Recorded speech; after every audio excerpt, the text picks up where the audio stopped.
for all things Astros with your hosts, sports writer Jeff Balke and Astros broadcaster and former third baseman Jeff Blum. Now, here's Balke and Blummer. What is up, Astros fans? Welcome to episode 79 of the Believe in Astros podcast on the Believe Podcasting Network. I'm Jeff Balke. My partner, Jeff Blum, is enjoying a little downtime over the All-Star break. So I'm joined this morning by Sports Radio 610's Brandon Scott. B. Scott, how are you this morning?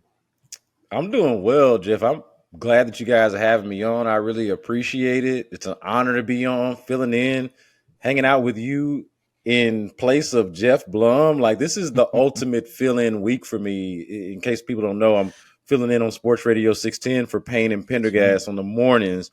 And then I'm doing this podcast with you, kind of filling in for Jeff Blum. Big shoes to fill for me all week, but I'm just honored that enough people thought enough of me to ask me to do it. So let's go. Hey, man, I'm happy to have you. You know, Shawnee is a buddy of mine. We are colleagues at the Houston Press. Right. I've known Sean for a long time. He's a good dude. They have big shoes to fill, but you've got big feet, man. That's the deal, right? Yeah, that's the whole point. That's what's the benefit, Jeff, of wearing a size 13 shoe in the 8th grade? My parents had to go buy a size 13 shoe when I was 13 years old, and I've maintained that size ever since. But what's the point of wearing the size 13 if you're not going to feel the big shoes? Absolutely, 100%. So you can find us on Spotify, Apple, Stitcher, of course, on YouTube.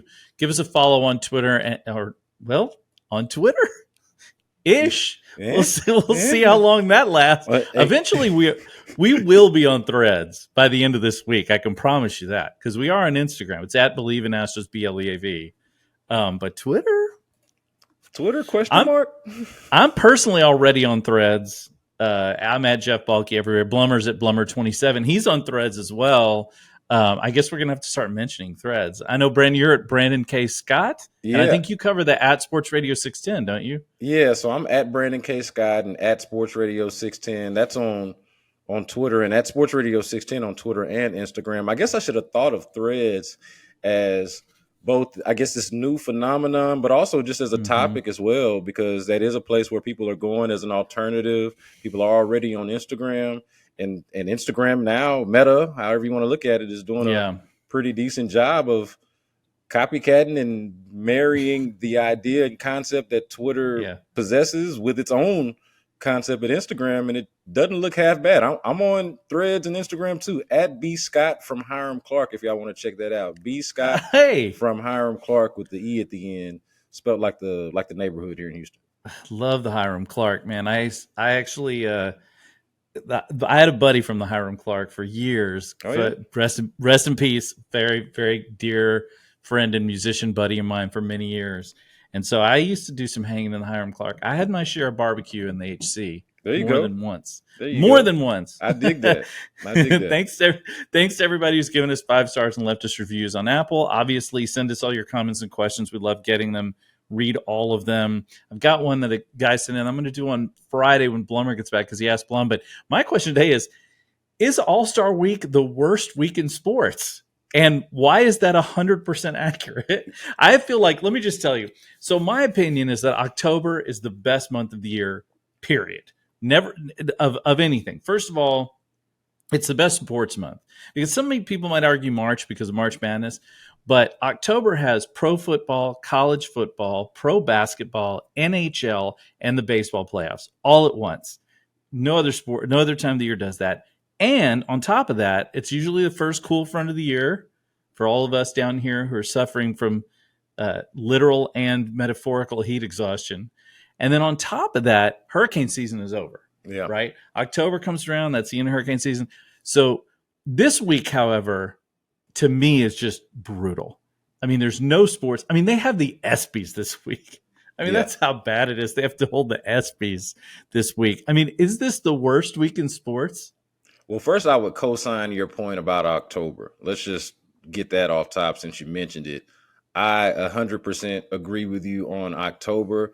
And you're also talking to somebody, as I mentioned, who is filling in on a morning show. So a morning show that I don't do every day, and I'm doing it for 4 hours a day. Again, something that I don't do every day. And I'm filling in topics and trying to talk about sports on a week in which very few sports are actually happening. I mean, I led Tuesday's show talking about the home run derby, and fortunately, I'm doing a show with a guy who's more baseball oriented than Adam Spillane, to where we actually had digestible and moderately interesting opinions on the home run derby, and we were able to dovetail off of that into some more baseball topics. And so we did it. But to your question though, is it the worst week in sports? I would say this, because it is an interesting question. I think that for fans, it certainly can be. For consumers like yourself, like myself, who are like, we're doing media, but we're ultimately sports consumers, right? We're here consuming the game. I don't think it's the worst weekend. I think it is closer to the other end of the spectrum for the actual athletes themselves. And this is just one of those examples, I think, of somewhat of a disconnect between the athlete and the sports fan. Whereas, these athletes live for an all-star weekend or all-star break or an opportunity to appear in an all-star game or to participate in an all-star event, like, say, the home run derby or the slam dunk contest in the NBA or whatever it may be. Like, you want to be among the best of your peers when they're all being showcased together. And it is, I would say, for like if you're, I imagine the people that listen to this podcast and certainly, the people that consume the work that we do in sports media, like, if you're like a hardcore sports fan, you perhaps, and depending on what sport it is, you perhaps celebrate the game in the ways that all-star events are designed to. Like, it is a celebration of whatever game and whatever league it is. And I do think that part of it is cool and important and noteworthy and worth, again, consuming if you're into this sports thing, whatever sport it is, and in this case, baseball. But in terms of, like, especially baseball All-Star Week, like in the summer, on the one hand, it's the one thing. So it kind of has your undivided attention in that aspect. And I think that's kind of cool for baseball at the very least. But in terms of the time of year and the amount of sports content that you're consuming, at the best you can give me is, a bunch of guys taking BP, it's, that's not great, on top of the fact that, the next most noteworthy actual sporting event that's happening, outside of like some of the individual sports, golf or tennis right now or whatever it is. Wimbledon, right. You got Wimbledon. If you're into that, that's great. But outside of that, it's like Summer League. I got my clock waiting after we talk later. After I finish up my work today, I'm going to check out some Rocket Summer League later on. I know, same. I've been kind of catching. That's where we're at, Jeff. That's where we're at. That's exactly right. I've been doing that too, and I like tennis. I like Wimbledon. I feel like it's an underrated athletic sport. I feel like some of the people that play that sport are incredibly athletic. But it's just a tough time of year. And with baseball, basketball has done a good job with the All-Star weekend because they've been able to wrap it up into a weekend. They have a skills contest. They have 3-point shootout. They've got the dunk competition, obviously. They're always tinkering with it. So they try to change it up on a regular basis, which I think is smart. Baseball, they have the home run derby. I mean, Vlad Guerrero Jr. carries on the legacy for his father, which is pretty cool. But baseball doesn't, I would love to see some baseball skills competitions. I'd love to see, just like they throw the football at a tire, I'd like to see some guys trying to, make fielding plays. I'd love to see an outfielder try to throw it to a garbage can at home plate. Let's see some interesting. I think some of this, and correct me if I'm wrong, but I feel like a lot of this is TikTok's fault, right? Because you have these guys on TikTok that do these I saw one guy the other day that threw a football over his house and ran through the center of his house with all the doors open and then caught it on the other side, right? It took him a while. It took him days to get it. I feel like that's the kind of stuff that's the only thing that's going to entertain us as consumers of sports when it's something like this. We just were I can watch these guys throw a straw into a bottle. That seems more fun than watching a guy, like you said, take batting practice. Yeah, I think that's an interesting point. Like, imagine if they used some sort of skills competition, you name it, you pick it, and replaced the celebrity softball game with that. Yeah. Because think about it.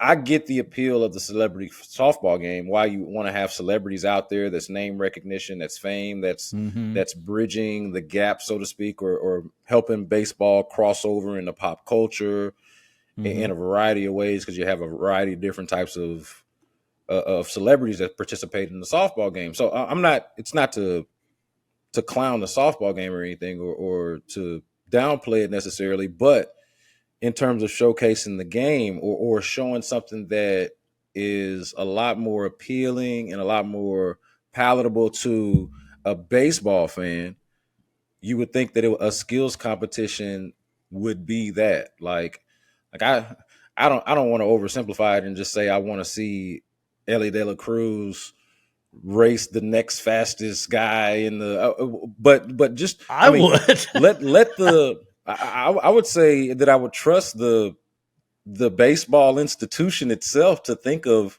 what would be the great skills competitions to go out there, to put out there, and to use that. And to your point also, Jeff, about it being TikTok's fault and seeing guys, especially in football, and this is the case in basketball too, where you see a lot on TikTok, guys making trick shots and doing different things. TikTok and just social media in general has captured the attention of so many people. I would ask, why not, if you're baseball, why not lean into that? You know, why not lean into exactly that, especially if you're trying to do the exact thing that you would think the celebrity game is trying to accomplish, which is to reach out a wider audience and to, like I said, bridge the gap.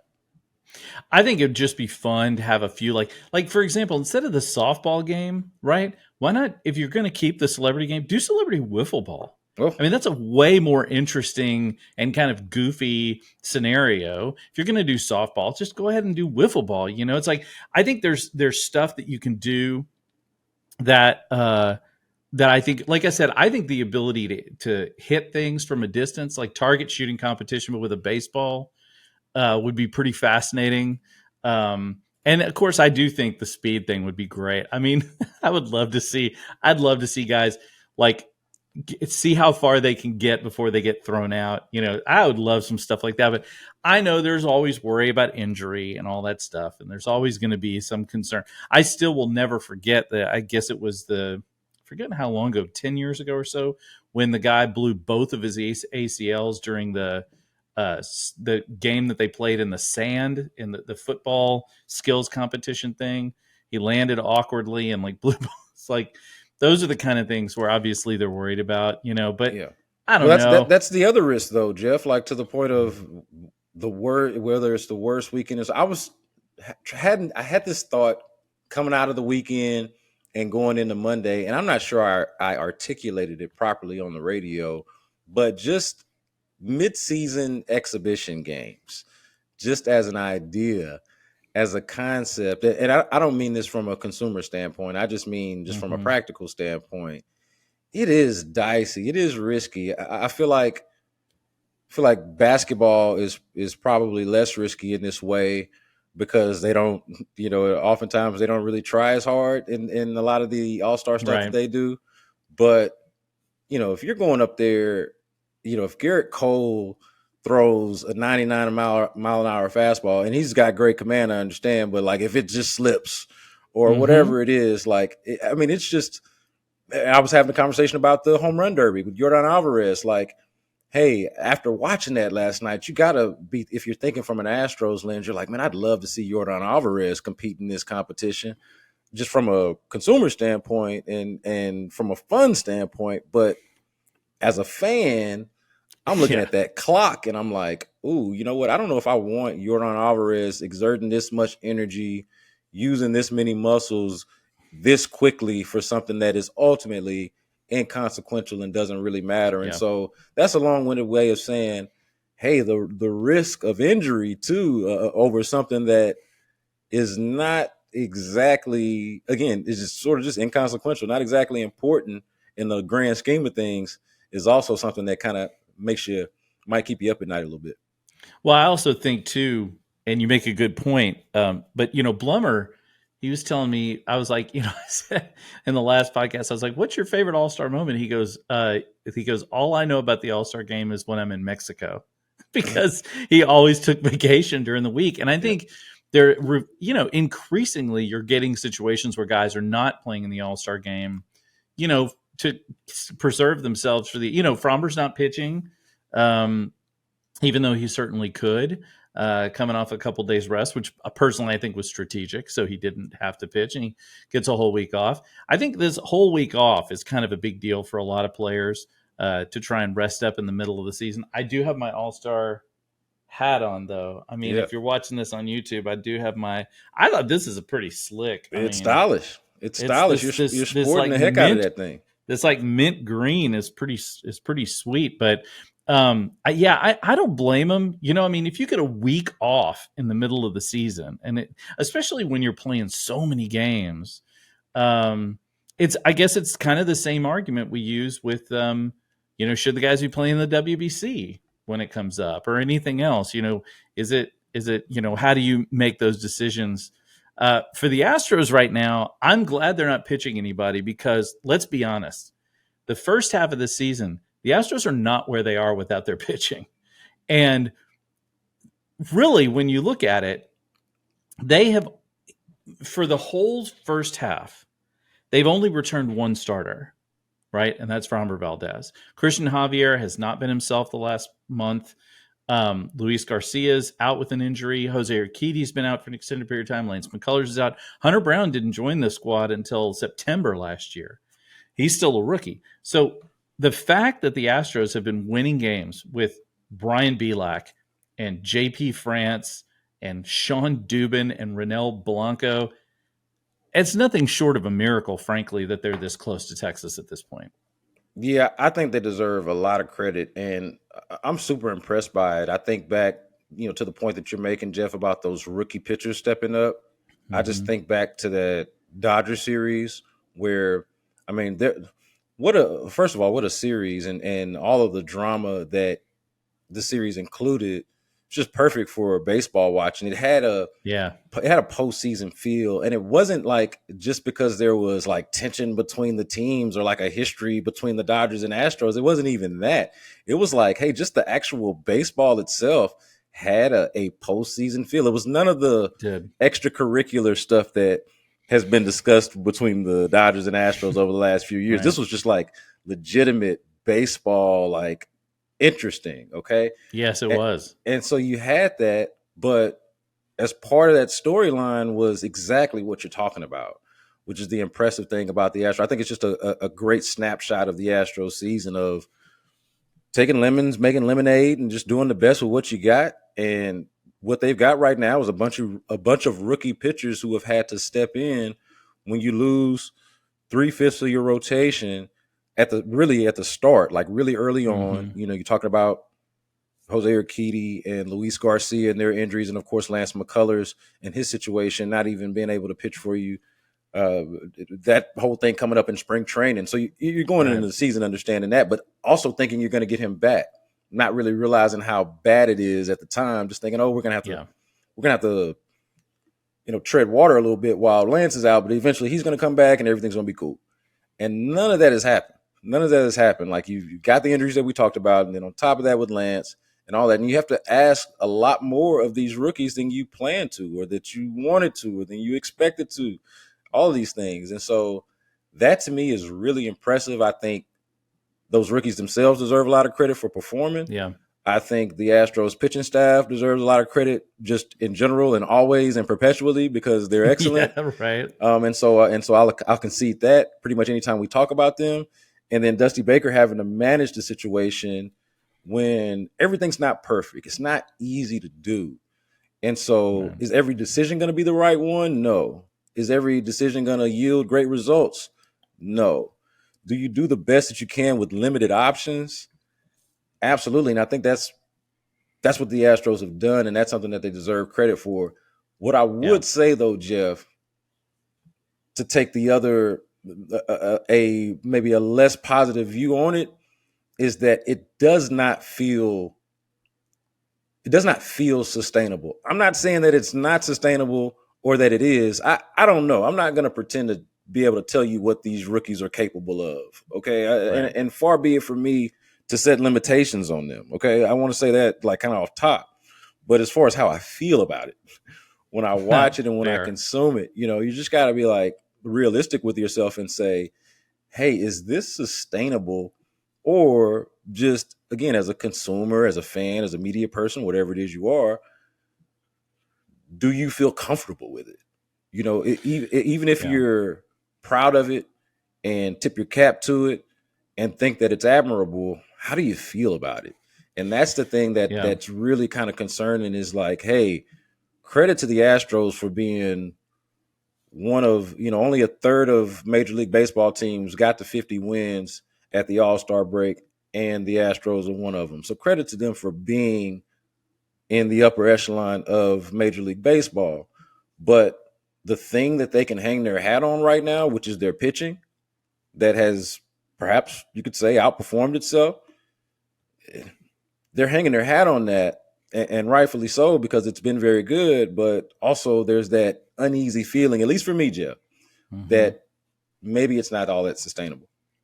No, I don't think you're wrong. I mean, you look at the job that the pitching coaches Josh Miller and Bill Murphy have done has been just exceptional with this staff, with the rotation, and with the bullpen. I mean, the bullpen's had a few minor things here, but Rafael Montero seems to have kind of righted himself a little bit, which is going to be a big deal for them down the stretch. I think, to me, the thing is that this isn't sustainable. You can't like. They've had some incredible pitching performances. I mean, they got a win with 4 innings out of Sean Dubin at Arlington against the Rangers, right? And then they came back when their bullpen was completely taxed, and Brandon Bielak came out and gave them 7 shutout innings. I mean, just unbelievable. But you can't expect any of that stuff to happen.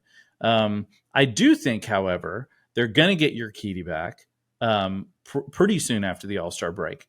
They are going to get Christian Javier. I think Christian Javier is tired. People forget that he was started out of the bullpen last season. This is really a first full season for him. I think he can rebound from his dead arm. And if they can do that, and you can say, okay, because look, JP France, whatever you want to say about him, his pitching is sustainable because of the types of pitches he throws. He's not a guy that does anything to really dazzle or anything. He's just throws quality pitches. He throws strikes, and he does what he's supposed to do. So if you get 4 guys out of that, and it's Fromber, Christian Javier, Hunter Brown, Jose Urquidy, and JP France, that seems to me like a sustainable rotation through the end of the season. Their big problem right now is getting the bats turned around. And because if they can do that, right, then that cascade effect that happens is, okay, well, now we're scoring runs. We don't need these guys to, worry about pitching in high leverage situations all the time and having to throw as hard, and so I think, and we can jump into this because it's coming. The trade deadline is coming. That's the next big thing. I think they need both an arm and a bat. I think they need both. The question is, what do they give up to get that? Now, they are going to get Jordan back, which is like trading for, an MVP in the middle of the season. And they are going to get Jose Altuve back, who's missed a chunk of the year. But I do still think they need help in the middle of that lineup. So what do they do? Yeah. It is the question. It is the question. And I'll say this about because this is something that we discuss a lot at the station as well, at the radio station. Mm-hmm.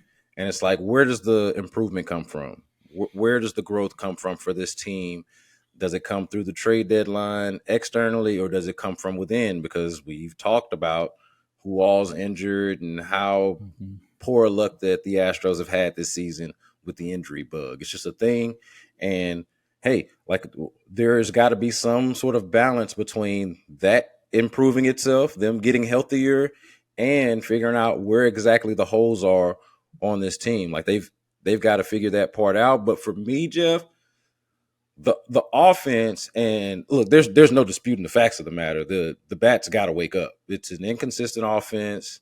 They just have not been good enough, and honestly, just not the Astros that we've come accustomed to watching. And like they're 17th in batting average, like 15th in OPS. Yeah, they're a middling offense. That's not the Astros. That's not the Astros. They're a middling offense. They are somewhere in the middle, like you said, in like batting average and no matter what offensive statistic you want to look at, weighted runs created, Fangraphs WAR, runs scored, anything that you want to look at that indicates what they are offensively, they are somewhere consistently in the middle of the pack. It's just they've just been very average.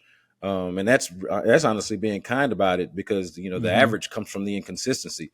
They'll have a big game, a big day where they're the Astros that you do remember and know and love, and then they'll have another one like this Mariners series where the one game that they win 3-2, but all games that they lost, they scored 1 run, and Martin Maldonado accounted for the offense there at the end.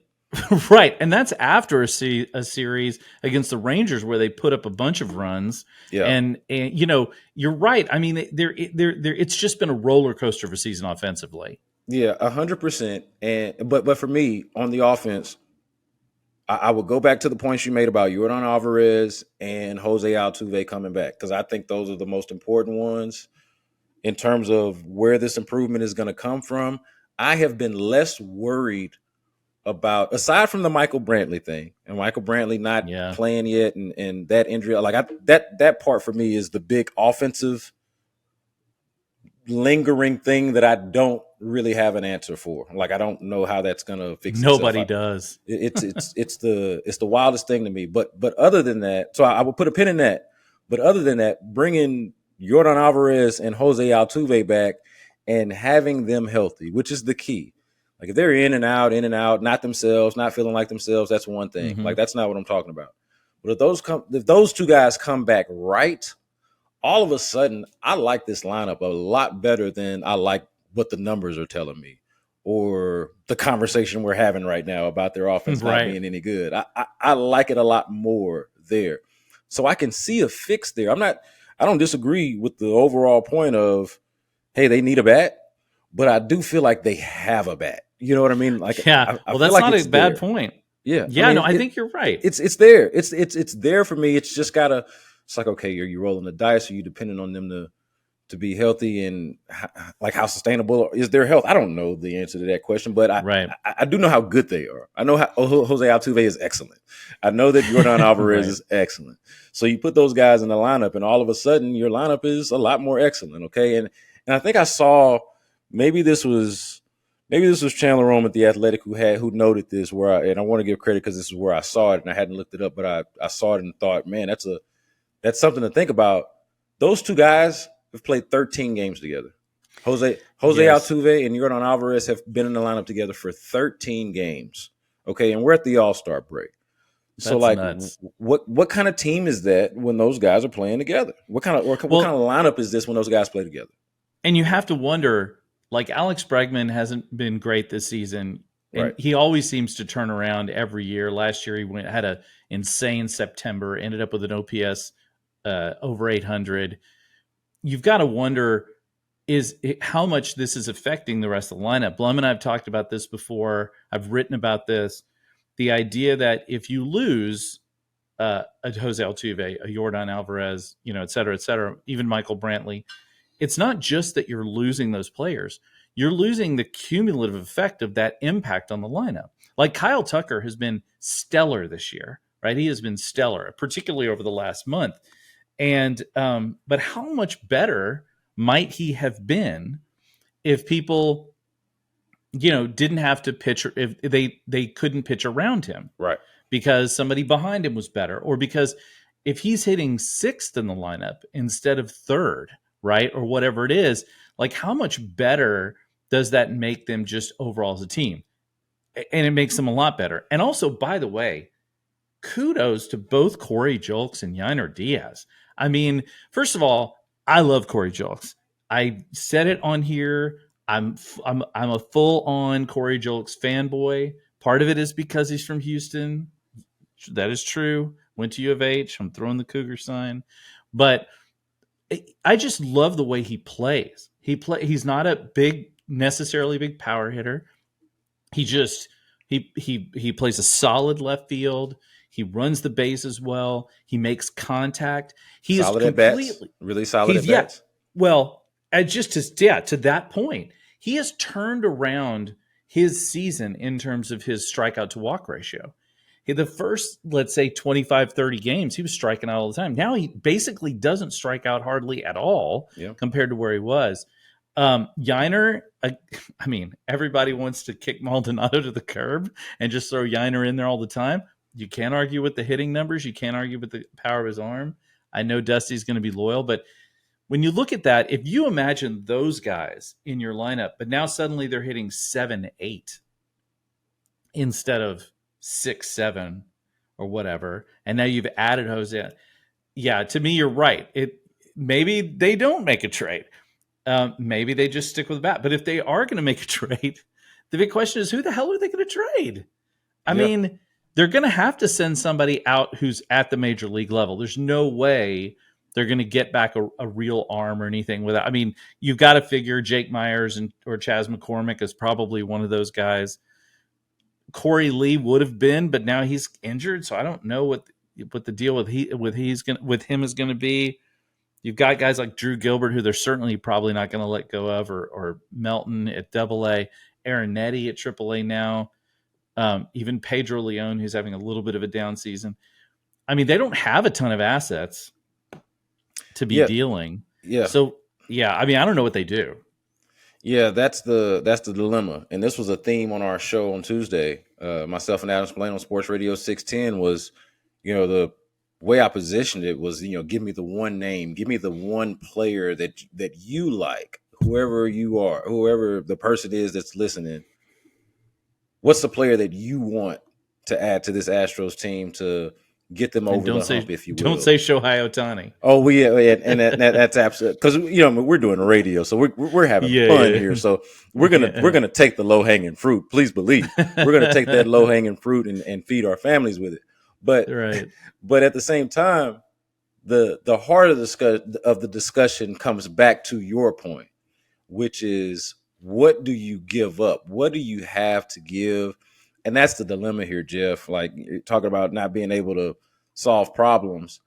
We sitting here cannot solve the issue of a farm system that has just not been highly thought of for a long time. And it's interesting that we're having this conversation today during, the draft period. Yeah. When, hey, like, not everyone follows the draft necessarily, but as it relates to the Astros and where they sit right now, it is worth noting that they haven't drafted particularly well for about a decade, or at least not great for about a decade. And here you are, you say, well, what's the problem with that? It's all good. You've been successful for all of these years. You've got these World Series appearances, all of these straight appearances in the ALCS. You've won a couple of World Series.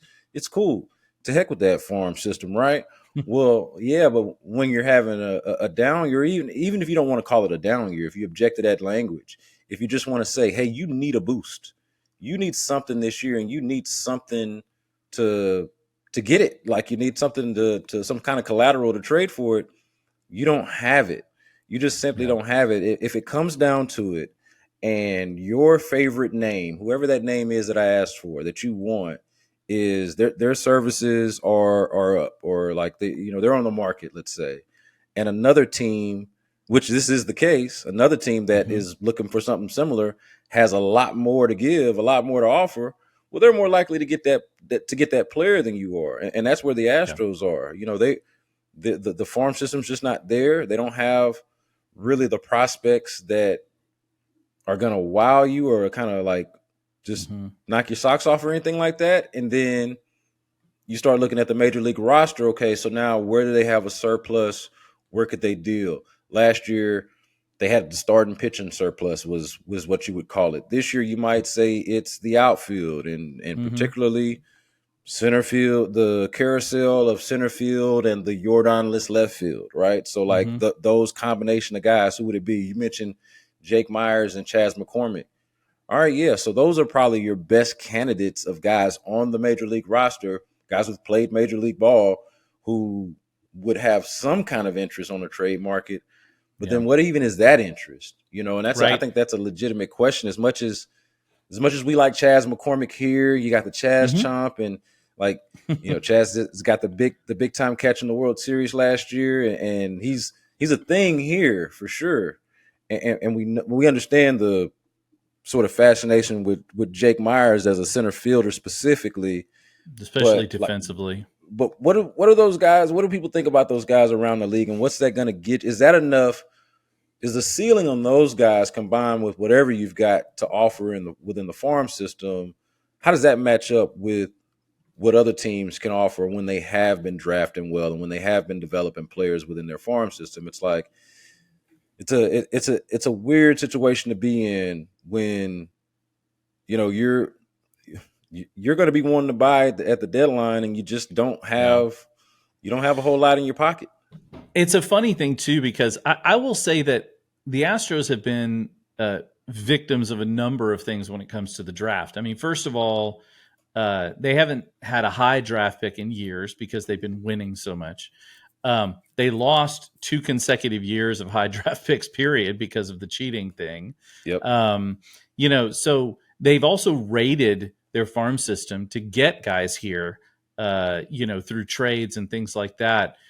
I will say, if you want to look at a more recent sort of low-level trade scenario that really paid dividends, and I'm not even going to talk about Yordan Alvarez move. When back in 2021, they sent Miles Straw to Cleveland. Yeah. And the resulting people they got were Phil Maton and Yainer Diaz. Yeah. So you can make a deal that strengthens you and makes you better. But if the Astros are looking for impact right now, right? If they're looking we need Justin Verlander again, or maybe not Justin Verlander, but they need someone who can be in the top 3 or 4 starting pitchers in your rotation. That's a whole different deal from getting a catching prospect and a relief arm. And so I feel like, to me, it's gonna be difficult to make any of those moves. And I'm glad you brought up the draft.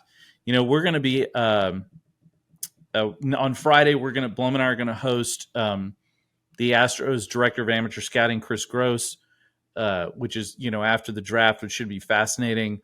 The one thing that we've talked about on here is, you notice the Astros draft almost all college guys. Yep. I think they've taken one high school player in the first, I don't know, there's like 10,000 rounds of the draft. So in the first 3 days, they've taken like one high school guy. Yep, Part of that is because I've got it. In the first 10 rounds of the draft, they selected 9 college players and 1 high schooler in the first 10 rounds of the draft. Yeah, that's right. So but the thing that's interesting to me about that 10 rounds, good Lord, that's another reason why the MLB draft is unwatchable. It's like how many rounds? Like they go through 10 rounds in a day. It's like, oh my God. And that's one of the things I want to ask them. Like, how do you even find these guys? These guys are playing at like schools I've never in a million years heard of, right? But I will say that what's interesting to me about this draft is, and the last couple for the Astros, of course, Dana Brown, this is his bailiwick. This is what he does. Their goal is to replenish their stocks as quickly as possible. And the best way to do that is through college talent. A lot of these guys who play big time college ball, they got a guy from Nebraska, UCLA.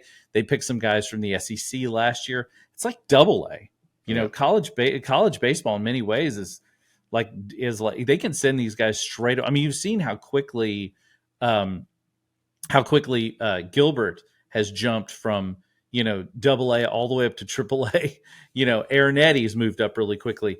That's what I think the Astros want to do, and it's not necessarily just to get them up to the major league club, but it's to boost the rankings of their minor league system by drafting guys who are already a little bit mature. Yeah, I think it's a twofold thing. You're hitting on it. It's twofold of what they're trying to accomplish, at least. And you guys are going to talk to them yourselves, but so this is me projecting what they're trying to accomplish a little bit on myself. But what I'm saying is, I think that they're both trying to replenish that system, make it stronger, but also I think about this window that they have, and it's a talking point. How open is the window, or how large is it exactly? I think they're trying to do both things: extend the window, so get guys who are ready to come and contribute quicker, because it allows you to remain competitive for a longer stretch of time, but then also allows you to get guys in there that are a little bit more established and a little bit more experienced, and can help you boost those rankings. So I think that's what stands out to me about the "we like college performers" strategy by the Astros over the last couple of years. And certainly in this most recent draft that we're talking about, it's, hey, we need this system to be stronger so you can do things like, when you draft a player, you don't think about them in terms of trade bait, right? You think about them in terms of, hey, what kind of player is this, and how's he going to contribute to the team, and all of that.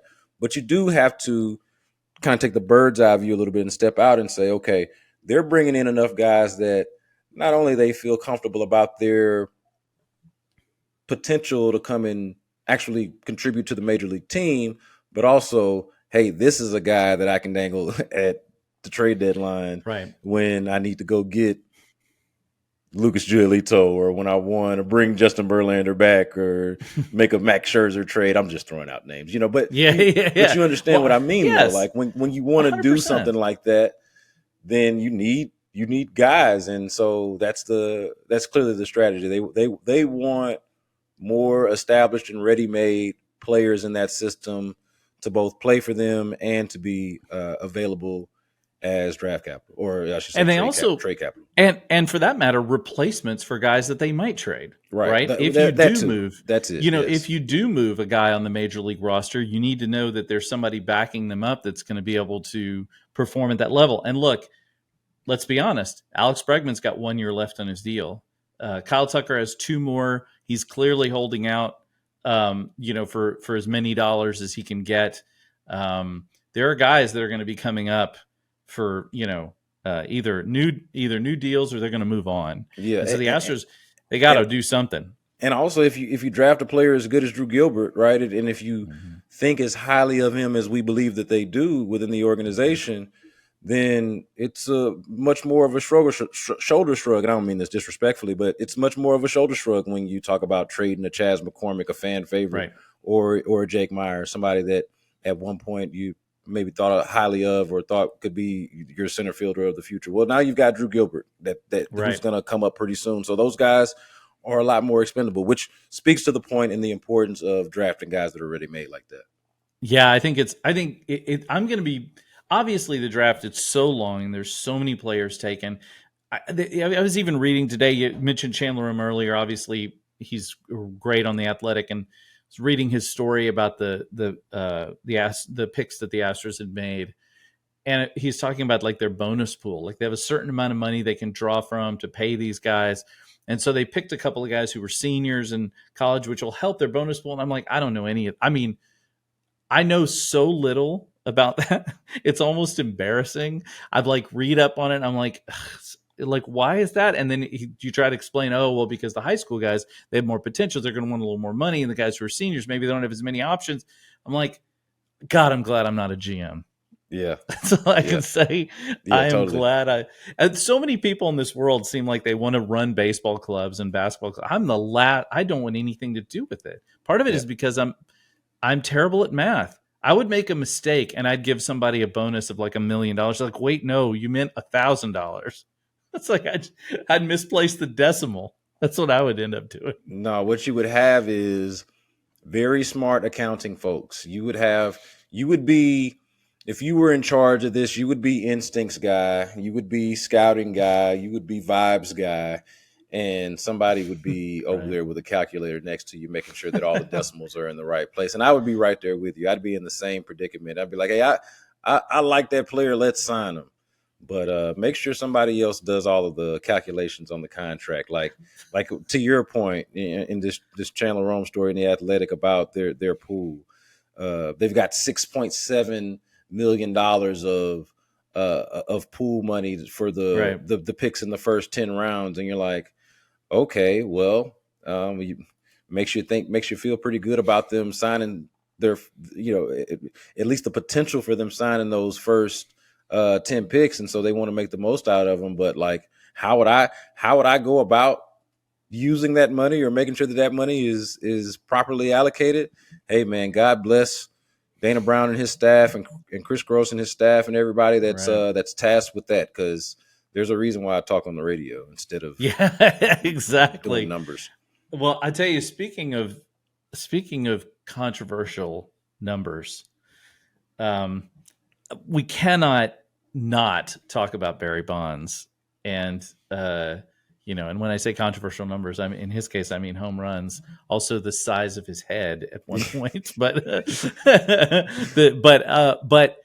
he was on some new podcast on the Believe Network, on this very network, talking yesterday about how he felt disrespect, like that he felt like it was indisputable that he should be in the Hall of Fame, and that no one is sort of coming to his defense, and he doesn't understand why, and he thinks it's messed up.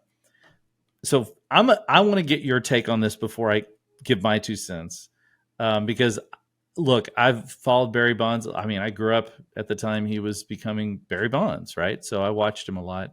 But I'm very curious what your thoughts on this latest. I mean, we haven't heard from Barry in a while, first of all. Yeah. It's been kind of radio silence. It's not like Pete Rose, where every other day you're hearing him talking about getting in the Hall of Fame. So what do you think about what Barry had to say?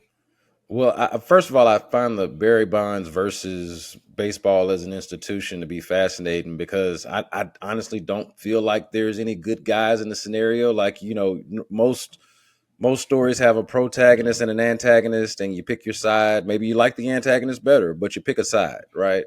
Whereas with this one, I don't feel like there's a protagonist. I just feel like both sides are kind of like not ones that you really want to root for. Barry Bonds, for obvious reasons, I feel like he alienated people with his personality, and just kind of like, even aside from the whole cheating thing, whatever you feel about steroids. And I'm not the biggest, hand wringer about the steroid era. I don't know if that's got to do with my age or what. And the fact that I was a child during the steroid era. And so like, that was the baseball I was introduced to. And like, I only remember it fondly. So like I actually Right. I actually kind of struggle with some of the moral outrage and the hand wringing about it. But Barry Bonds himself, like if you just isolate it to him, has been objectively unlikable throughout the years, at least from what you hear, the way you hear people talk about it from the era. So there's that part of it, but there's also a lot of disingenuous, and maybe it is genuine, but just doesn't feel icky feeling kind of resentment toward Barry Bonds, who is, again, like objectively one of the game's greats, arguably the greatest baseball player that most of us that are still alive, at least, have ever seen. So there's that aspect of it. It's just conflicting, because you're like, hey, man, I understand why they don't like this guy, and I understand, that whole thing, like where the resentment comes from, but give credit where it's due. Like, steroids or not, this was an incredible baseball player. And then on the other end, it's like, Barry, come on, man. Don't pretend like you don't know why people don't rock with you, man. Like you've made it difficult over the years for people to take your side, even if you've got points to be made. So I just find that part of it interesting. As far as what he said, like I saw the part where he contends that he was vindicated by this whole thing, that he was vindicated by, winning his case in federal court. And I think he even said he was 100% vindicated. And again, I'm saying this from the perspective of someone that doesn't do a whole lot of hand wringing and moral outrage about the steroid era. Okay.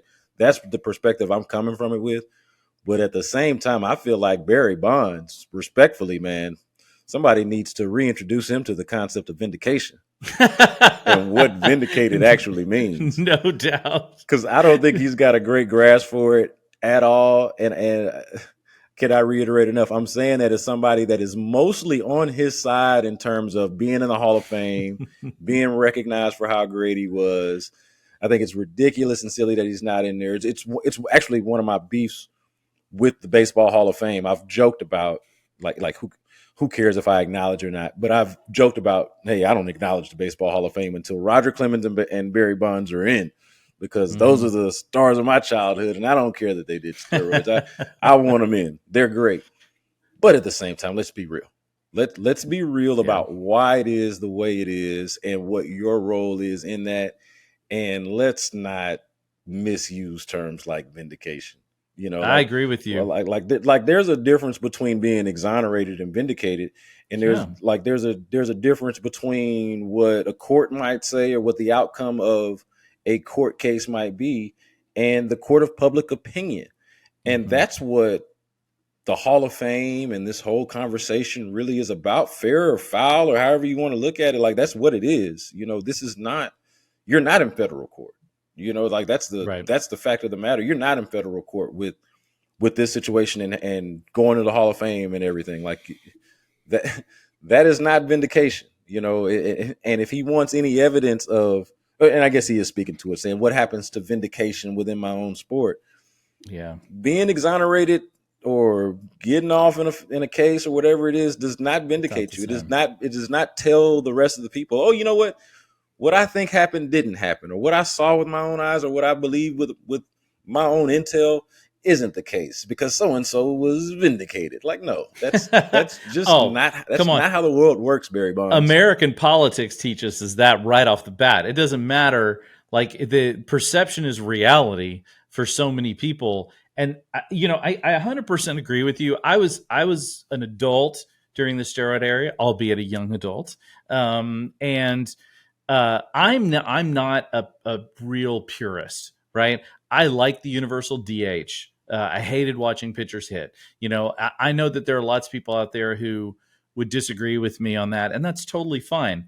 But when it comes to Barry Bonds, my opinion has always been about Barry Bonds specifically. I'm not going to get into Mark McGwire and all those other guys, but for Barry Bonds specific, Jose Canseco certainly, but specifically Barry Bonds, he was a Hall of Famer when he left Pittsburgh, right? He was already one of the best baseball players to play the game before he got to San Francisco, before he started allegedly using steroids, before all of the home run hitting, and the chase and all that stuff that happened.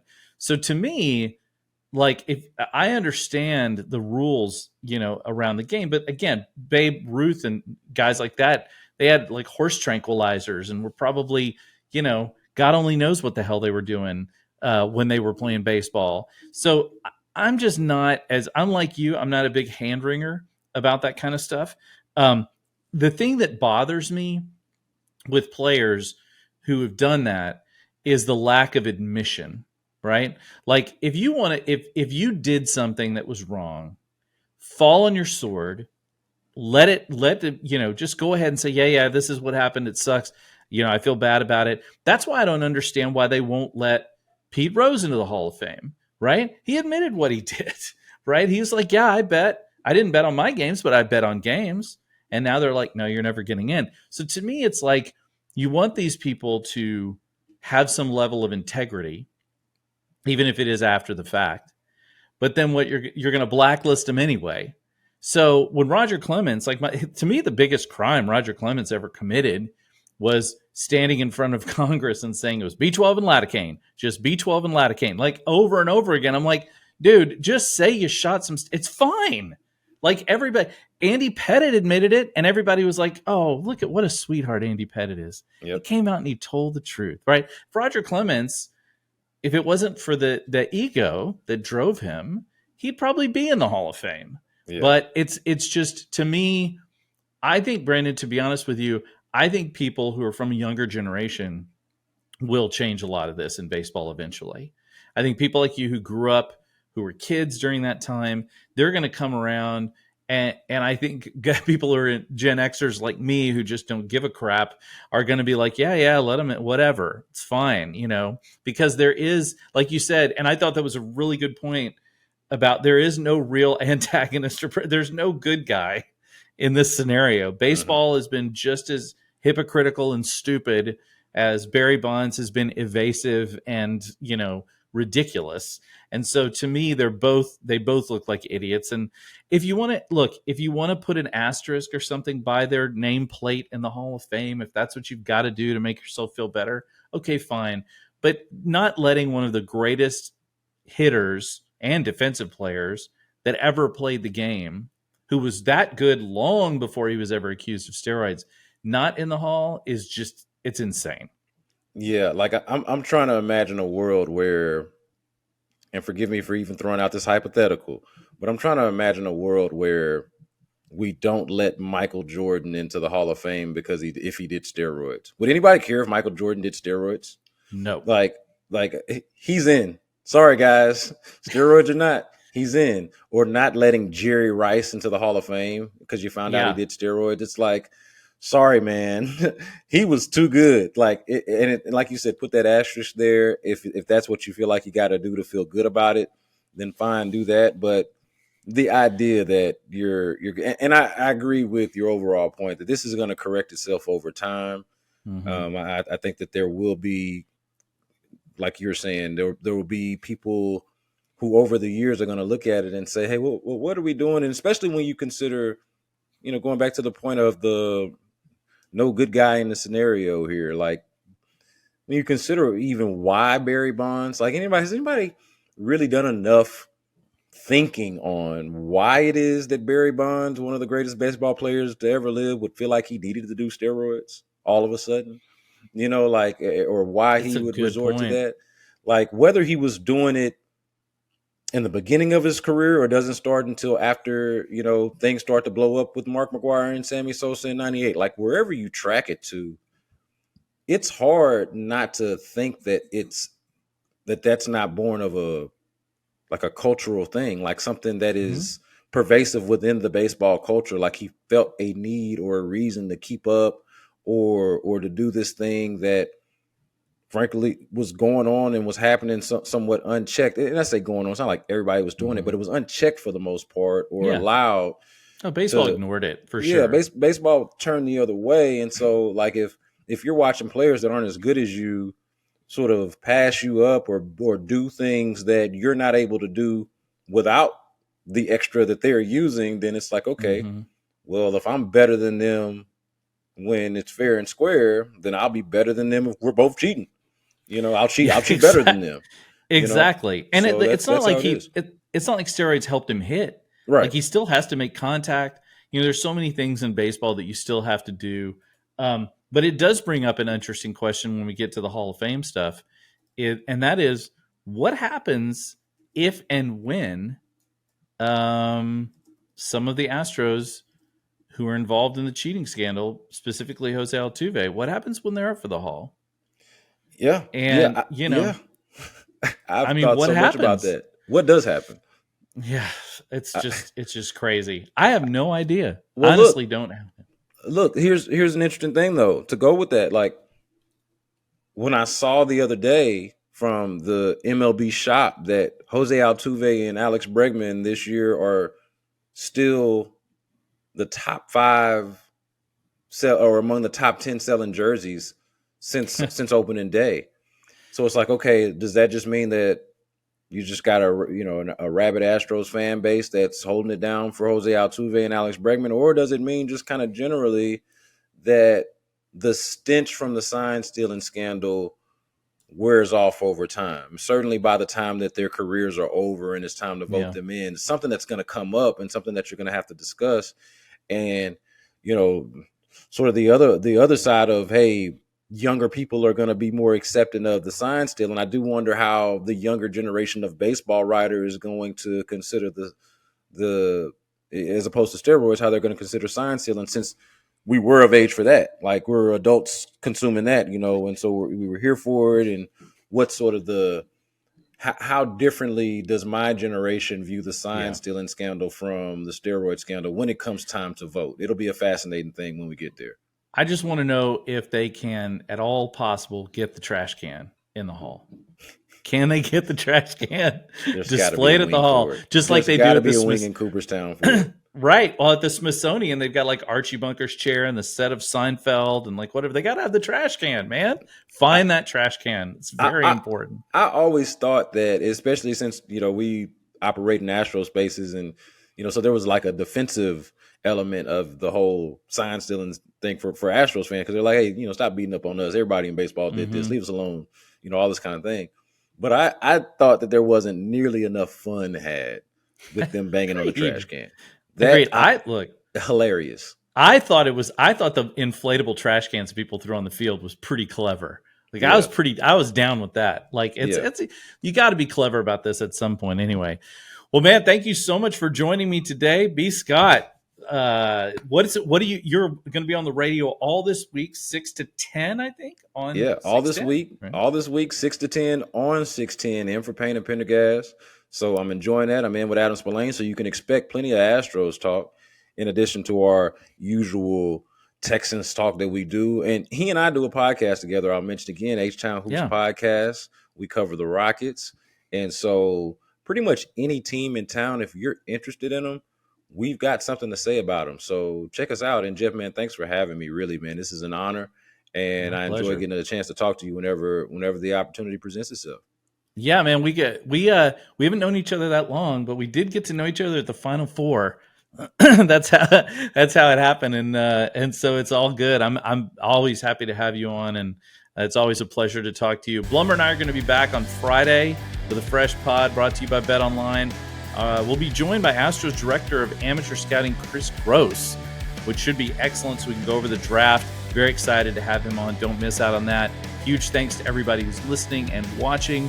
You guys keep liking and subscribing. Tune in to B. Scott on 610 this week, and tune in to us on Apple Podcasts. We're thankful so much for you guys. So have a great week, and as always, go Astros.